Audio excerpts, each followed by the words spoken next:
प्रदेश भर में 15 नवंबर से धान खरीदी की शुरुआत के साथ ही किसान धान खरीदी केंद्रों में पहुंचकर अपना धान बेच रहे हैं। वहीं किसानों को धान बेचने में सुविधाओं को लेकर भी प्रशासन लाख दावे कर रहा है।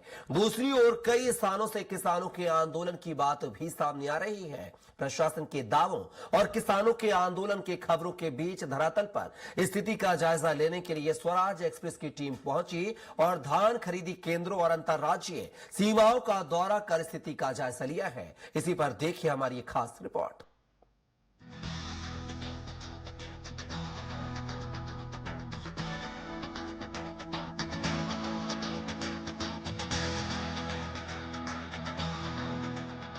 दूरस्थ इलाकों तक पहुंची धान खरीदी, किसानों को मिल रही सुगम सुविधा। प्रशासन की निगरानी में धान खरीदी, अवैध धान पर सख्ती, खरीदी जारी। सीमाओं पर कड़ी जांच अधिकारी मौजूद। जब से प्रदेश में धान खरीदी शुरू हुई है, प्रशासन लगातार अवैध धान की आवक और भंडारण को लेकर सख्ती से कार्रवाई कर रहा है। साथ ही किसानों को धान बेचने में सुविधा मुहैया कराने के भी तमाम दावे प्रशासन की ओर से किए जा रहे हैं।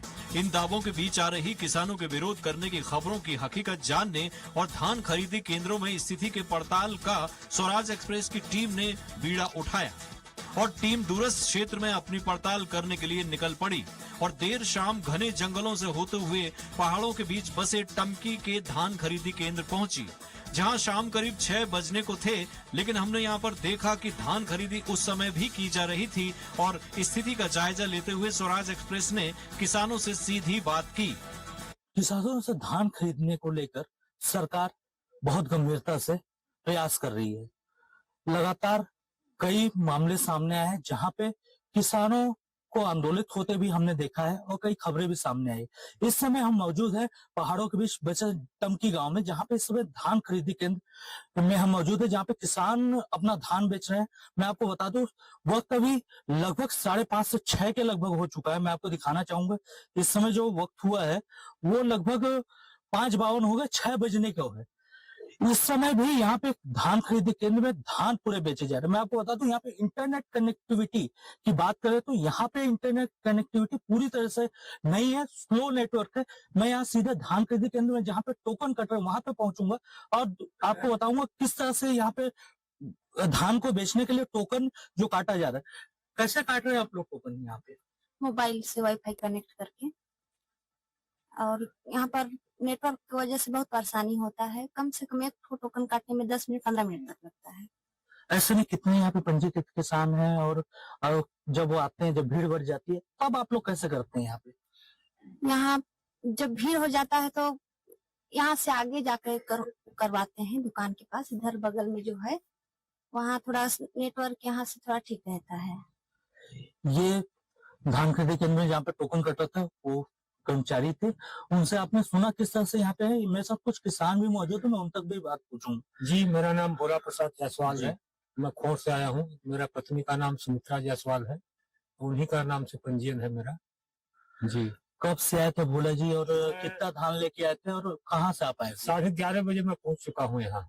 इसके बाद आने के बाद हम लोग का हुआ, अभी धान चढ़ रहा है बोरा। कब आप टोकन कटवाए थे, उसके बाद कब धान लेके? टोकन कटवाए थे करीब 20 दिन पहले। आज 19 को डेट मिला था मेरे को। जी। टोकन कटाने में कितनी असुविधा हुई या फिर सुविधा रही? नहीं, सुविधा तो नहीं हुई, असुविधा नहीं हुई। तो ये किसान थे और भी हमारे साथ किसान मौजूद है। कहाँ से आए हैं? मैं खास सिंजानी से आई हूँ। मेरा नाम इंद्रासु है और मैं अपने पापा श्री अमरलोक का नाम से पंजीयन करवाई हूँ और यहाँ ऑनलाइन आके टोकन काटे हैं और धान बेचने लाए हैं। अभी तो सिलाई विलाई हो गया है, ऊपर में चढ़ा रहे हैं। तो ये भी यहाँ पे धान लेके आए हुए थे। इस तरह यहाँ पे धान खरीदी अभी 6 बजे तक भी जारी है और किसी को भी असुविधा नहीं हो रही है यहाँ पे धान बेचने के लिए। मैं यहाँ पे दौरे पे पहुंचे हुए हैं खाद्य जिले के खाद्य अधिकारी, मैं उन तक भी पहुंचूंगा, उनसे जानूंगा क्या यहाँ की स्थिति है, भौगोलिक स्थिति। जी, यहाँ की भौगोलिक स्थिति जिस हिसाब से है, किसान यहाँ पे पहुंचे, आप लोगों द्वारा जो व्यवस्था की गई प्रशासन द्वारा, क्या मानते हैं किस तरह से हो रहा है? क्या चीजें हैं? हम स्थिति का आकलन करने के लिए ही आज दौरे पे आए हुए थे। आप भी इसी रास्ते पे आए हैं, आपने देखा होगा कितना दूरस्थ क्षेत्र है। ये हमारे लिए प्रशासन की बहुत बड़ी उपलब्धि है, कितने दूरस्थ क्षेत्र से किसानों की सुविधा के लिए धान खरीदी केंद्र विगत 3-4 वर्षों से प्रारंभ कराए गए हैं और यहाँ के किसानों को सुविधा नहीं हो रही है। यहाँ पे देखने में है कि कनेक्टिविटी नहीं है इंटरनेट की, फिर भी मोबाइल से कनेक्ट करके यहाँ के कर्मचारी कर रहे हैं।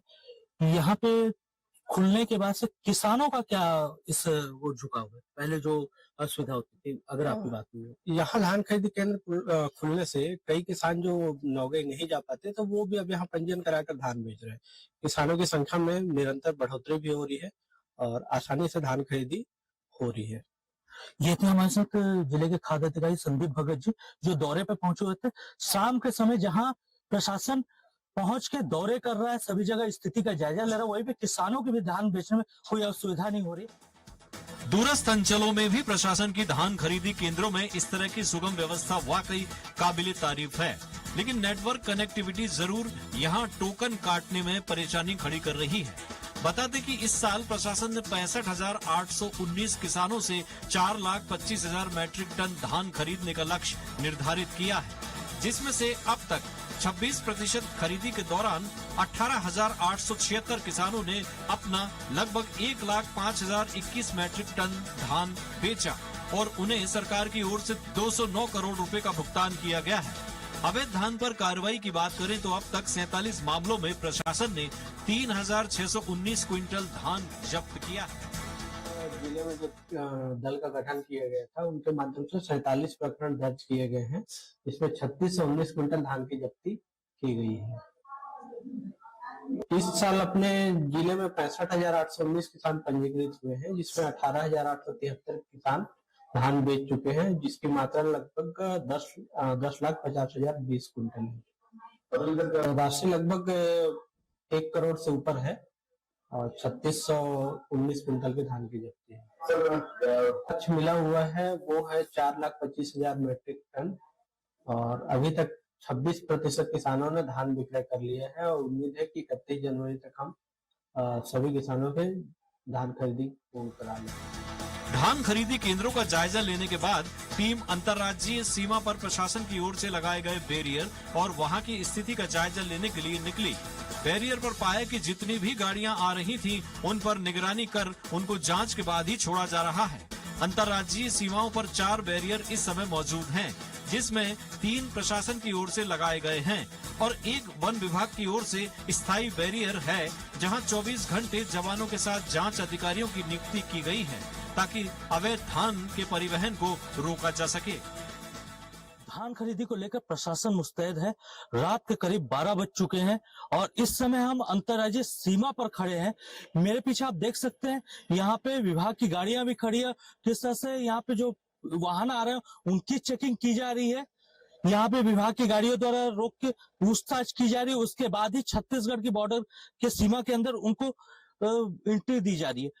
तो यहाँ पे अधिकारी भी जिले के मौजूद हैं, उनके द्वारा एक एक पहलुओं पर निगरानी की जा रही, जो चेक पोस्ट लगाए गए, बैरियर लगाए गए हैं और कोई भी वाहन यहाँ से बिना चेकिंग के अंदर नहीं जा रहा है।